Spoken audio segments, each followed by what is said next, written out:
Hello, everyone. This is Jake, your resident content cowboy here. Yeehaw! And I am joined by the one, the only Krashy. Hi, Krashy. How you doing? How's it going, man? Super excited to be here, to be doing the two videos that we have. So one will be up on my channel. This one's going to be up on yours. What do you think? What are we talking about today? Today, I want to talk to you about the current meta of the game, where we see it right now, and what we think Blastoise is going to do with it. I'm so happy to have you here because I just think you are much better at the game than I am. You're much smarter than I am. So I need you here to help me with this. Thank you for being here, Krashy. Yeah, for sure. So where do we start? I mean, the meta. I think that the meta has really set quite a bit. We definitely have a strong jungle meta. We definitely kind of know where like the support and the tank role's going, and Lucario is literally an entire role himself in terms of competitive and high tier play, which is honestly really crazy because it really speaks to the like efficacy and the strength of Lucario. So Lucario is pretty awesome. But yeah, I think in terms of the meta, we're kind of in an interesting part early on in this game's life cycle, and I don't know if this is going to change, but we're in the mirror match meta. Like, we're in this position where a lot of teams are running very, very similar things or running the exact same thing because of the current strength of things. I mean, obviously the character pool is so small, so that's kind of to be expected when you only have 20 some people to choose from. But a lot of what we're seeing is Lucario sometimes playing a lane all by himself. We're seeing no speedsters really at all. You're getting an attacker in the jungle. Snorlax is everything when it comes to a defender. And then I've seen some people switch things around a little bit, but Cramorant, thank goodness, my favorite, is getting a lot of play right now. Who else are you seeing much of? Ninetales. Yeah, you really see Ninetales. As far as the jungle meta goes, it's almost feels like it's entirely shifted toward Greninja, but you still do see a little bit of a Cinderace in there. They're just those hyper carry, like 80 carries or physical attack range carries. To be a little bit less League of Legends talky. Sure. But Do you yeah, think that's no. an overcorrection, Crashy? Because I think I get why everyone's playing Greninja. Greninja's really good, but I wonder if I don't think Cinderace got nerfed as hard as maybe people think. I think Cinderace is still really, really good. Yeah, I think there's definitely a layer of subjectivity there. I've still been jungling Cinderace and finding it extremely valuable. Cinderace is much more true to that I'm going to stay back and poke constantly. So I think it changes the team fight a little bit, while Greninja is a bit more burst and has a bit more steal potential. Now, Cinderace does have like the Blazing Bicycle Kick Unite move. I think that's the name of it. And that's really good for stealing objectives because it has such range on it. So I think that it is a little bit of an overcorrection. Now, I'm not saying that it's a wrong overcorrection, especially if teams are using it super effectively, but Cinderace, insanely strong, like no doubt about it. Yeah. And do you see, I mean, I don't see Eldegoss much at all anymore after Blissey kind of made its way. I think Helping Hand it's so crazy that they created a move that perfectly helps the exact dominant meta of the game right now. Yeah, and I doubt that was like intentional or anything, because I really doubt that like the developers, Timmy Studios, even expected the current jungle meta. I really don't, like, I'm not to say that they didn't maybe try it themselves, but I don't think that they anticipated it this way, which could lead us into a long discussion about jungle meta, which I think I'll try to sum up my thoughts on jungle meta currently. I'm a jungle main. I've been jungling in MOBAs for forever. I currently hate the jungle meta. I don't like attackers in the jungle. I have this opinion that like they should almost full stop not be in the jungle. I think that it would open the meta up more. So the kind of counter argument to my position people say is like, oh, well, it's fun to have more options and viability to it, and I totally agree. But I think ironically in this situation we're actually losing options and viability because there are so many characters, all-rounders, speedsters, that are just not seeing a lot of play. So I would like to see some changes to the jungle, but the overall meta, like I said, has hit kind of a wall, and I think this is worth bringing up in the future. As we see rank develop, as we see the Pokemon pool increase, we could get into a pick ban drafting kind of meta, and that would really open the door for a lot of Pokemon to see play.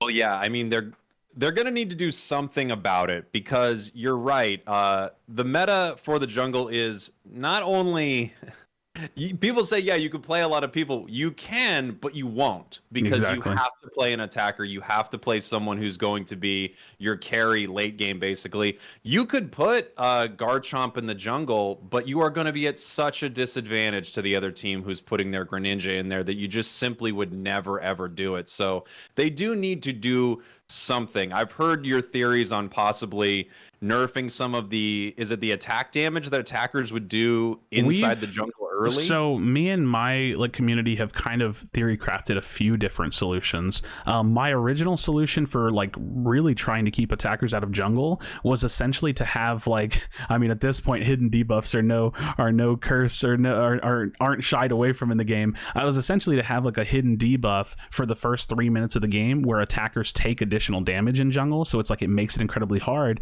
Now the caveat to that was people are like, oh well, attackers just kite the jungle anyways. It's let's make it to where Ludicolo and Bouffalon act like Dreadnought, where if you pull it too far, they just run back to position and full heal. So it's if you're a jungler, you have to stand there and fight them, which I think would be a really decent solution. And if there's this 3-minute timer on attackers taking additional damage in jungle, that would give the game time to develop the early game where post Dreadnought attackers can go back into the jungle and farm. So it's this hidden 3-minute debuff. That could be one solution.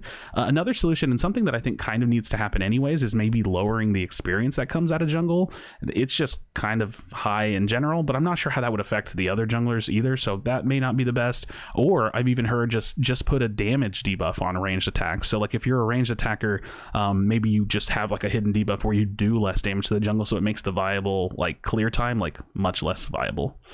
That makes a lot of sense to me, because that would also, without buffing speedsters, that kind of buffs speedsters and all-rounders. Everyone who's melee can kind of go back to the jungle. Yeah, it's an interesting idea, but that is where the meta is right now. You're an attacker in the jungle, and you're right, we're seeing a lot of mirror matches, to the point where, and I hate feeling like this, Krashy, but sometimes when I see someone pick a certain Pokemon, I just think, oh, we've already lost. I know, and it's unfortunate to feel that way, because I think if I can pull myself look down on it from a third person perspective, I look at the roster of Pokemon and I think most of them are pretty good. If you really think about it, most of them are pretty good, but we are kind of in a situation where it's oh well, if you pick Gengar or Garchomp, you're trolling, right? And it's I don't want to feel that way, because the characters are still pretty good. They just don't really have a lot of room.